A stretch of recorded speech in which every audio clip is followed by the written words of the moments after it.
Hello नमस्कार दोस्तों, बहुत बहुत स्वागत है आपका हमारे चैनल में। जी हाँ दोस्तों, आज मैं आपके लिए बायोलॉजी की इंपॉर्टेंट क्वेश्चन लेके आया हूँ।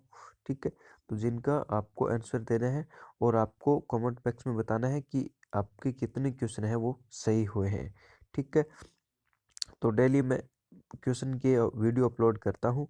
ठीक है, आपकी अच्छे से प्रिपरेशन हो सके तो वीडियो को लाइक एंड शेयर जरूर कीजिएगा, और जो भी हमारे चैनल पे पहली बार विजिट कर रहे हैं अभी से चैनल को सब्सक्राइब कर लीजिएगा, ताकि आपको आगे भी ऐसे वीडियो मिलते रहें और नेट से संबंधित सारी जानकारी हमारे चैनल पे आपको दी जाती है। तो वीडियो स्टार्ट करते हैं। वीडियो को पूरा देखिएगा और लास्ट में एक क्वेश्चन मैं आपको बताऊंगा, उसका आंसर सिर्फ आपको कमेंट बॉक्स में देना है। ठीक है, तो उसका आंसर मैं आपको नहीं बताऊंगा, बाकी सारे क्वेश्चन है उनका मैं आपको क्वेश्चन आंसर बताऊंगा। तो जब कोई बाहरी पदार्थ मानव रुधिर प्रणाली में प्रविष्ट होता है तो प्रतिक्रिया कौन प्रारंभ करता है? आरबीसी, डब्ल्यूबीसी, जीव द्रव्य या पट्टिकाणु? तो आपको देखना है कि आपके कितने क्वेश्चन है वो सही हुए हैं। आपको कमेंट बॉक्स में बताना है कि आपके कितने क्वेश्चन सही हुए हैं। ठीक है, तो इसका आपका सही आंसर है वो है डब्ल्यूबीसी। जब कोई बाहरी पदार्थ मानव रुधिर प्रणाली में प्रविष्ट होता है तो प्रतिक्रिया डब्ल्यूबीसी यानी व्हाइट सफेद रक्त कणिकाएं। ठीक है, केंद्रक विहीन लाल रुधिराणु में किस में होते हैं? केंद्रक विहीन लाल रुधिराणु किस में होते हैं? सरीसृप में होते हैं, स्तनी में होते हैं, एम्फीबिया में होते हैं या पक्षी में होते हैं? तो इसका आपका सही आंसर है सतनी। ठीक है, कौन सा ग्रंथि इंसुलिन निरासरण के लिए उत्तरदायी है? अग्नाशय, पिनीलियल, थाइमस या इनमें से कोई नहीं? तो इसका आपका आंसर है अग्नाशय, यानी अग्नाशय ग्रंथि है इंसुलिन निसारण के लिए उत्तरदायी है। मानव त्वचा का रंग बनता है, ये क्वेश्चन पहले भी आ चुका है हमारे सामने, हीमोग्लोबिन से, मेलानिन से, एड्रेनालिन से, इंसुलिन से। तो इसका आपका सही आंसर है वो है मेलानिन से, इससे मानव त्वचा का रंग बनता है। निम्नलिखित में से कौन सी व्याधि आनुवंशिक है? हीमोफीलिया, पेचिस, कैंसर या इनमें से कोई नहीं? तो इसका आपका सही आंसर है वो है हीमोफीलिया। ठीक है, हीमोफीलिया। जब एक व्यक्ति वृद्ध हो जाता है तो सामान्यतः उसका रक्त दाब घट जाता है, बदलता रहता है, उतना ही रहता है या बढ़ जाता है?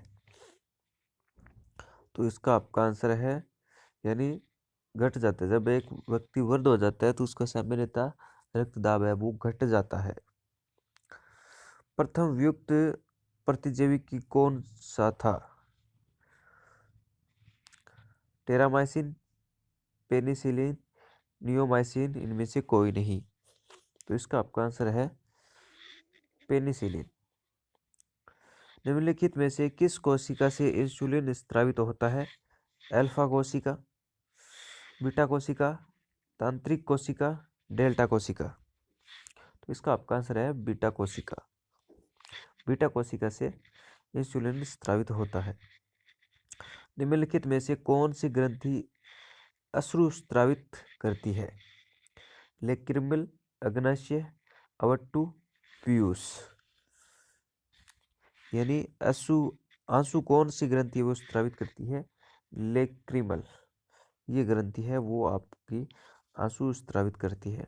तो दोस्तों, आपको देखना है कि आपके कितने क्वेश्चन सही हुए, आपको कमेंट बॉक्स में बताना है, और लास्ट में आपको मैं क्वेश्चन बताऊंगा, उसका आंसर आपको कमेंट बॉक्स में बताना है।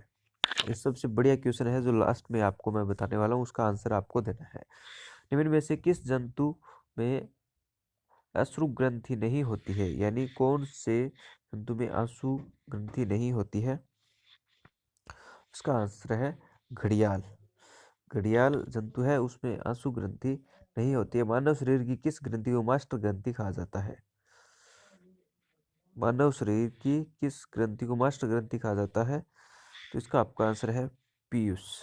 पीयूष ग्रंथि को मास्टर ग्रंथि कहा जाता है। किस अभिक्रिया द्वारा पौधों में ऑक्सीजन बाहर वातावरण से कोशिकाओं में पहुंचता है? किण्वन, विसरण, दहन, प्रकाश संश्लेषण? यानी कौन सी अभिक्रिया उसके द्वारा पौधों में ऑक्सीजन बाहर वातावरण की कोशिकाओं में पहुंचता है? तो ये आपको पता होना चाहिए, विसरण। ठीक। निम्नलिखित में से कौन सी एक अंतःस्रावी ग्रंथि पीयूष ग्रंथि से स्वतंत्र कार्य कर सकती है? तो वो कौन सी है? अवटु, अधिवृक्क, पेराउटू या जनन ग्रंथि? तो ये है आपकी पेराउटू ग्रंथि। पाओ क्रिस्टिस किसका वैज्ञानिक नाम है? बाघ, मोर, मनुष्य या मेंढक? ये वैज्ञानिक नाम है पाओ क्रिस्टिस। किसका वैज्ञानिक नाम है इनमें से? तो इसका आपका आंसर है मोर। मोर का वैज्ञानिक नाम है पाओ क्रिस्टिस।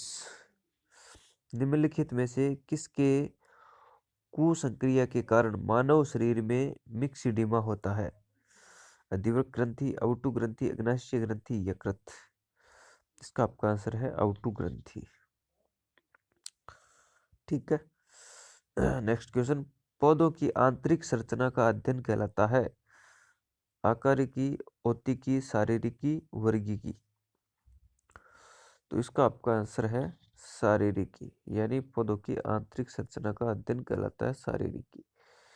निम्नलिखित में से वह वैज्ञानिक कौन है जिसने पहली बार रुधिर परिसंचरण की व्याख्या की? हार्वे, रोस, मेंडल, रोनाल्ड? इनमें से कोई नहीं।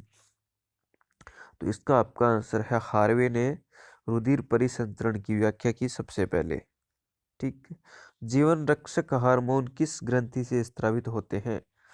एड्रिनल ग्रंथि से, पिट्यूटरी ग्रंथि से, थायराइड से? जीवन रक्षक हार्मोन है किस ग्रंथि से स्रावित होते हैं? तो इसका आपका आंसर रहेगा एड्रिनल ग्रंथि से जीवन रक्षक हार्मोन स्रावित होते हैं। किसी श्रृंखला में प्राथमिक उपभोक्ता होते हैं? उत्पादक, अपघटक, मांसाहारी, शाकाहारी? तो इसका आपका आंसर रहेगा शाकाहारी। किसी श्रृंखला में प्राथमिक उपभोक्ता है वो शाकाहारी होते हैं। निम्नलिखित में से किस विटामिन की कमी कारण मसूड़ों से रक्त आता है और दांत हिलने लगते हैं? विटामिन ए, बी, सी या डी? तो इसका आपका आंसर है विटामिन सी की कमी के कारण मसूड़ों से रक्त आता है और दांत हिलने लगते हैं। नेक्स्ट क्वेश्चन, उच्च 49 पर मानव शरीर में आरबीसी यानी लाल रक्त कोशिका का आकार बढ़ेगा, संख्या घटेगी, या आकार घटेगा या संख्या बढ़ेगी? ठीक है, तो क्या होगा? इनकी संख्या बढ़ेगी। ठीक है। नेक्स्ट क्वेश्चन है, सतनी के हृदय में कितने कोष्ठ होते हैं? 2, 3, 4 या 5? तो इसका आपका आंसर है 3 नंबर, यानी 4। सतनी के हृदय में 4 कोष्ठ होते हैं। शरीर में हीमोग्लोबिन का कार्य है ऑक्सीजन का परिवहन, लोहे का उपयोग, रक्त अल्पता को रोकना, जीवाणु को नष्ट करना? तो इसका आपका आंसर है जीवाणु को नष्ट करना हीमोग्लोबिन का कार्य है। मानव शरीर में लाल रक्त कण का निर्माण कहाँ होता है? हृदय में, तिल्ली, अस्थिमज्जा या यकृत में?